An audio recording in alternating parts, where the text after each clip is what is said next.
All right, so we're going to compare two TB11s, and they're these banjos that have that design on the back called Mother of Toilet Seat. A lot of people think that's really cool. So I'll go ahead and play both of them, and then I'll explain both of them. But I'm going to play one song, and then I'm going to play in different registers. So here we go.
If you want to compare these banjos, just take your cursor, and I'm going to play the second banjo, the same thing, and you could say, let's say at 30 seconds, I go up here and play this break on this banjo, and at 1 minute and 50 seconds, I play the same break on this other banjo.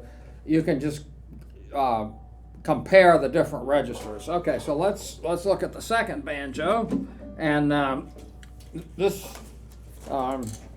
You'll be able to tell the difference because this has a overlay on it, a Mother of Toilet Seat on the headstock. So let's try that again.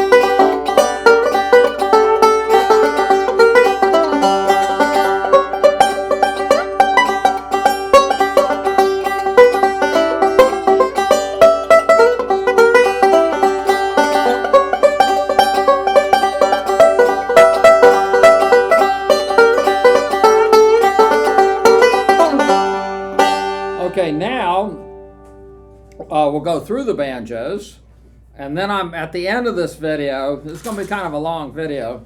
At the end of the video, I'll play the banjos again in the various registers, okay? So on this particular banjo, so what we do is we take a Kel-Croydon, and we take the parts off of it, which have some value, not necessarily for this banjo, but for other banjos, more expensive ones. And we put brand new hardware on it, which of course looks a lot better and really doesn't affect the sound at all. And it lowers the price we can offer these for by over $1,000. So that's another reason we do it.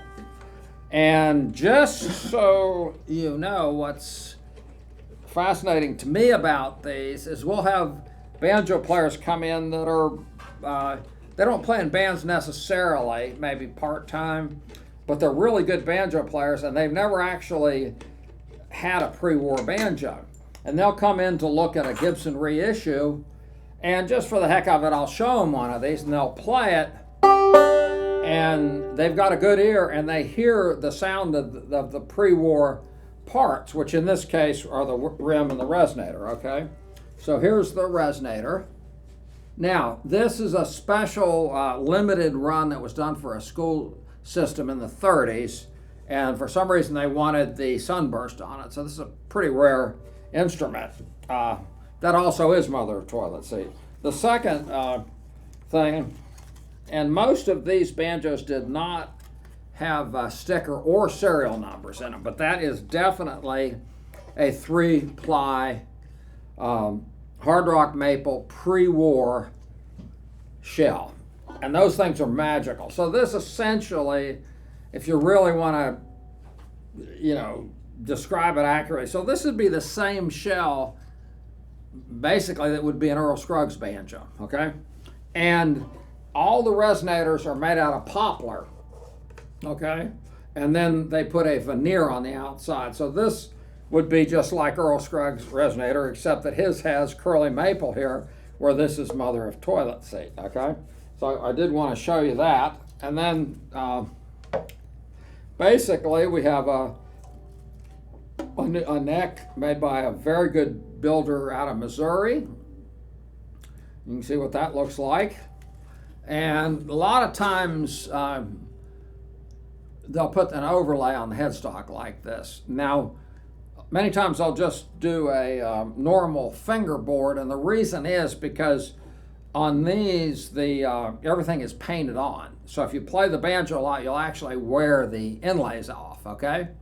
So that's that, okay? So now I'm going to play the other banjo. I'm going to put this banjo right here. I don't think it's going anywhere. Hopefully not. There it is. All right. Don't try this at home. Yeah, just kidding. Okay, so here is another Kelkroyden, and let's describe this one. And we take the lugs off of it, and this particular one has the more common mother of toilet seat, which is right here. Okay. So you have two options there. And now, once again, the beginning of the video, we did play a whole song with these. And in a minute, I'm going to play parts of songs. Okay, so here's this resonator. Once again, all of them were poplar on the inside. So the resonators, if you take a bunch of resonators off pre-wars like we've done, and you mix them up and everything, you'll notice that the resonators sound very similar. Now, this particular banjo does have the label in it, okay? And there is that one, okay? So, once again, this has new Pruka parts, which are the best. It has either a Frank Neat or a Huber neck on it, which is what people want. Okay, and we'll go up and down the neck here. Then I was going to tell you that there's an invisible, and you can't even see it, but there's just a little crack here which was repaired, secured. It will never move, and you'll probably never know it was there, but we do want to, it's insignificant, but we do want to make sure that we're totally accurate in our description. All right, now what we're going to do is we're going to play the two banjos, and I'm going to just put one lug on them. So I'm going to give the assistant here. Actually, I won't do that. And we're actually doing this video for Chris down in Florida. He wanted to hear what these two banjos sounded like because he was attracted to the mother of toilet seat. So now what we're going to have to do is put the resonator on that other banjo so we can go back and forth. Here we go. So I'll give this to Andy, and he can, here he comes. All righty. And then I'll get warmed up here while that happens.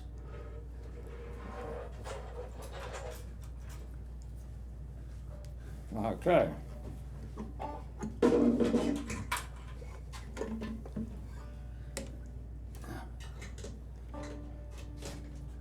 All right, so, okay, so the first, oh,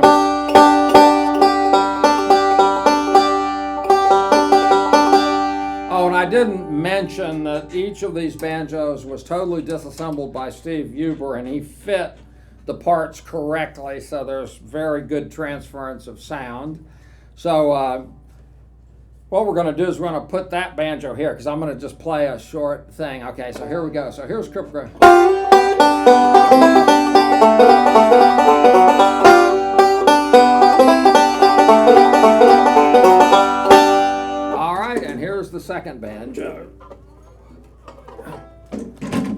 Camel Creek again.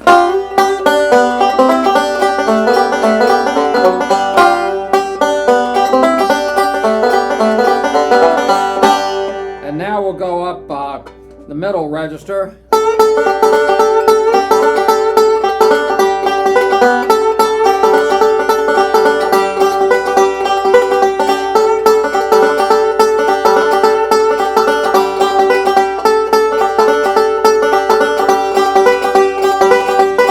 Okay, and now the same thing on the this banjo here. And just so you know which is which, okay, I'll just turn them over. So here we go.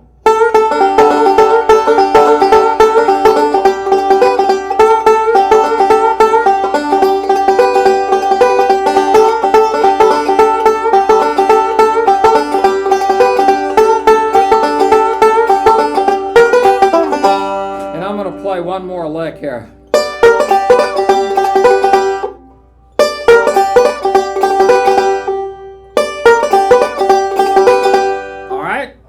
Play the same lick on this banjo once again. Okay, same lick.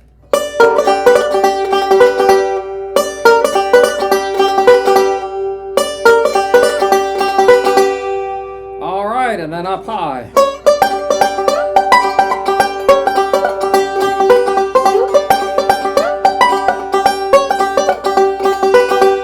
And then this lick is.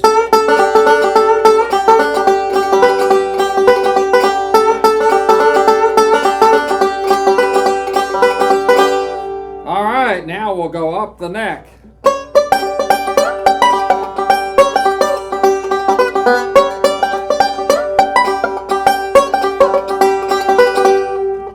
All right, and then we go up, same lick here.